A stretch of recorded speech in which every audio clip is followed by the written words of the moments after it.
兔子姐姐，恐龙咳嗽了该怎么办？糟糕！霸王龙一个喷嚏把兔子的小木屋给吹走了。兔子姐姐，出大事了！怎么了？霸王龙把我的房子给吹走了。它一定是遇到麻烦了，我去看看。兔子姐姐找到了霸王龙。霸王龙，你不舒服吗？好像有东西在撞击我的喉咙。张开嘴巴给我看看。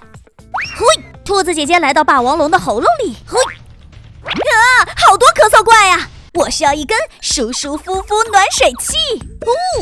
有了温水一定会变得舒服吧？糟糕，咳嗽怪变异了。看来得需要无敌跳跳药水了。嘿，黄色的药水。嘿，咳嗽怪没有消失。红色的药水。咳嗽怪被消灭了，耶，成功了！感觉怎么样？我感觉舒服多了，谢谢你，兔子姐姐。不客气。兔子姐姐恐龙王国猜猜乐正在热播中，快来看正片哦！恐龙王国猜猜乐。